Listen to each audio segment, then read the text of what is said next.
Bienvenido al Olimpo del pensamiento. Observa, ahí va Pitágoras. ¿Me tiende el teorema? ¿Qué hace con el triángulo? Bueno, empecemos. Hace más de 2500 años, en una pequeña isla del mar Egeo llamada Samos, nació uno de los personajes más enigmáticos y trascendentales de la historia del pensamiento humano, Pitágoras. Su nombre tal vez te suene por la célebre relación entre los lados de un triángulo rectángulo, pero su vida va mucho más allá de una simple fórmula. Es la crónica de un hombre que viajó por tierras lejanas, absorbió saberes de civilizaciones diversas y tejió una filosofía en la que la ciencia, la religión y la música se unían en un mismo canto. Desde niño mostró una curiosidad inagotable, escuchaba con atención los relatos de los marineros en el puerto, memorizaba constelaciones y hacía preguntas que los adultos no siempre podían responder. Con el paso de los años, aquel joven de mirada inquieta comprendió que su isla natal era demasiado pequeña para contener tantas dudas y emprendió un viaje de búsqueda que lo llevaría a los confines del mundo conocido. Primero se dirigió a Egipto, donde los sacerdotes de Heliópolis lo iniciaron en los misterios de la geometría ligada a las crecidas del Nilo y lo acostumbraron a rituales de purificación que apelaban tanto al cuerpo como al espíritu. Durante años, Pitágoras recorrió templos y observatorios, aprendiendo que las figuras geométricas podían emplearse para medir la tierra y leer el cielo, y que los números poseían un carácter casi sagrado al explicar los ciclos de la naturaleza. Con la misma sed de conocimiento cruzó luego tierras mesopotámicas y fenicias. En la próspera Babilonia conoció astrónomos caldeos que llevaban siglos anotando posiciones planetarias. Allí pudo ver tablillas que contenían ternas pitagóricas grabadas con esmero, prueba de una aritmética avanzada que lo impresionó profundamente. Algunas crónicas aseguran que incluso cruzó más al oriente y alcanzó la India, donde habría escuchado doctrinas sobre la transmigración del alma y prácticas de disciplina corporal que, mucho después, inspirarían el ascetismo de su comunidad. Estos viajes no fueron simples aventuras ni rutas comerciales, fueron auténticas peregrinaciones intelectuales y espirituales que tallaron en su mente la certeza de que el mundo estaba tejido con hilos matemáticos invisibles.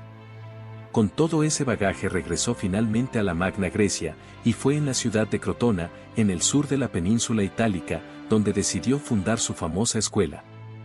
Imagina a Pitágoras, ya maduro, rodeado de discípulos que acudían de todas partes atraídos por su reputación.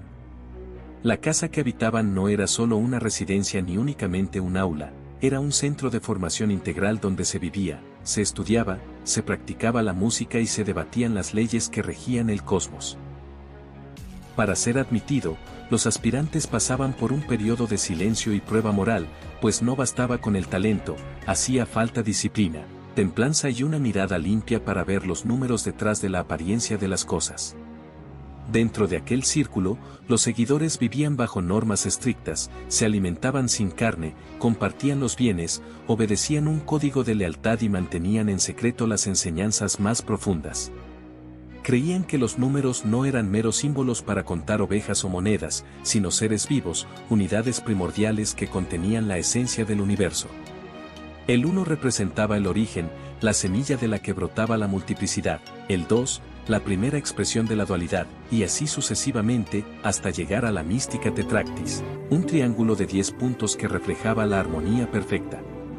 Entre ejercicios de aritmética y meditaciones musicales, Pitágoras descubrió que la longitud de una cuerda vibrante define la altura de la nota que produce.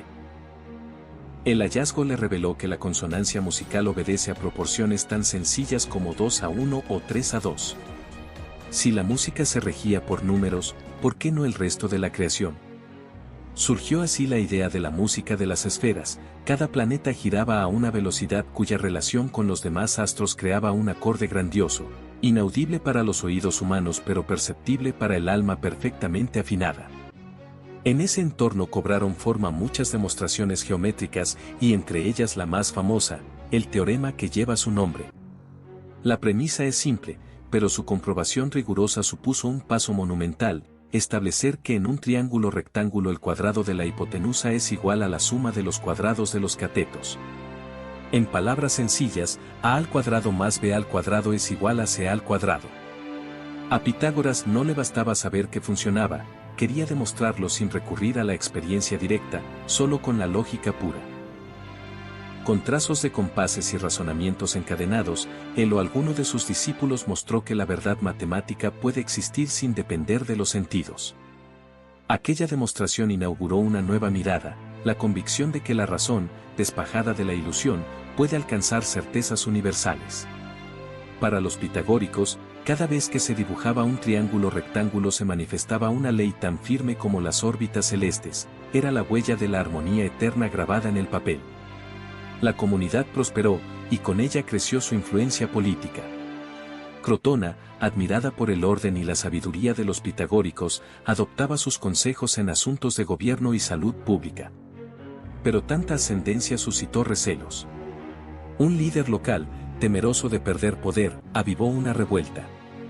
De noche, un grupo de opositores incendió la casa donde se reunían los discípulos, muchos murieron, y el propio Pitágoras escapó gracias a la ayuda de algunos amigos.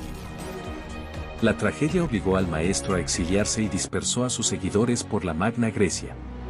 Algunos textos cuentan que se refugió en Metaponto y allí pasó sus últimos días, meditando sobre la fugacidad del cuerpo y la eternidad del número, hasta su muerte alrededor del 495 a.C.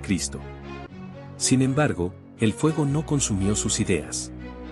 Los pitagóricos supervivientes llevaron los principios de su maestro a ciudades vecinas.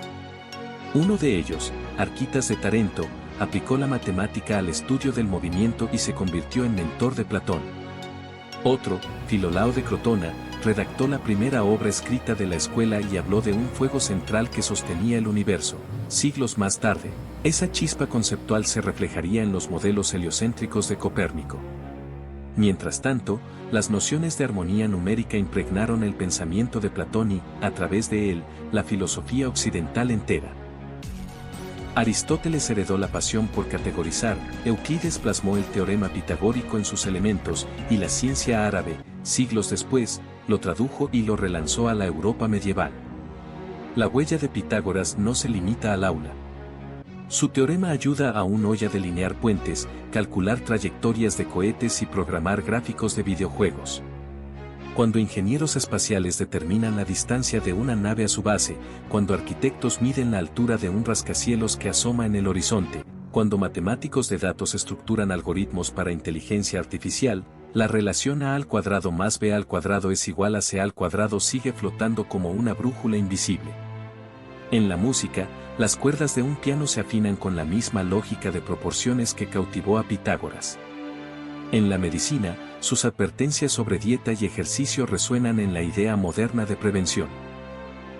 En la ética, su búsqueda de un equilibrio interior encuentra eco en prácticas contemporáneas de atención plena y bienestar. Resulta inevitable preguntarse cuánto de la figura histórica se entremezcla con el mito. Relatos tardíos lo describen recordando vidas pasadas y dominando poderes sobrenaturales, quizá invenciones de discípulos entusiastas. No obstante, la insistencia en tales dones muestra cómo lo percibían sus contemporáneos, no como un mero calculador de figuras, sino como alguien que tocaba la raíz de lo divino. Esa aura casi sagrada se filtró en cada generación que lo evocó, desde los neopitagóricos de Roma hasta los humanistas del Renacimiento, quienes revivieron la imagen del filósofo vestido de blanco, con un libro en una mano y un instrumento musical en la otra, recordándonos que ciencia y arte pueden vibrar en un mismo acorde. Todo lo anterior se condensa en una lección profunda: el universo, con su vastedad y su misterio, puede ser comprendido a través de los números. Pitágoras enseñó que no hay que temer al firmamento ni a la incertidumbre, basta con afinar el oído interno para percibir la armonía subyacente y trazar con paciencia las líneas que revelan el orden escondido. Cuando hoy tomamos lápiz y papel y reproducimos su teorema, estamos evocando conversaciones nocturnas en Crotona, cánticos a la Tetractis y noches de observación junto al Nilo. Estamos participando en un diálogo milenario donde la razón, lejos de apagar la emoción, la convierte en clarividencia. Su legado, entonces, no es solo una fórmula que no ha desaparecido hace 25 siglos. Es una actitud ante el conocimiento, la certeza de que el pensamiento, cuando se disciplina, es capaz de desvelar la música secreta del cosmos. Gracias a esa convicción, Pitágoras se transformó en el puente entre mitos antiguos y matemáticas futuras, entre la inspiración y la demostración. Y aunque su voz se apagó hace mucho, cada triángulo rectángulo, cada acorde perfecto y cada idea que busca armonía entre opuestos lleva un eco de aquel viajero que salió de Samos con el anhelo de poner número al infinito. Hoy, el nombre de Pitágoras sigue siendo símbolo de razón, lógica y armonía. No por haber sido el primero en ver el teorema, sino por haberlo demostrado, compartido y, sobre todo, por haber inspirado a generaciones enteras a buscar respuestas a través del pensamiento.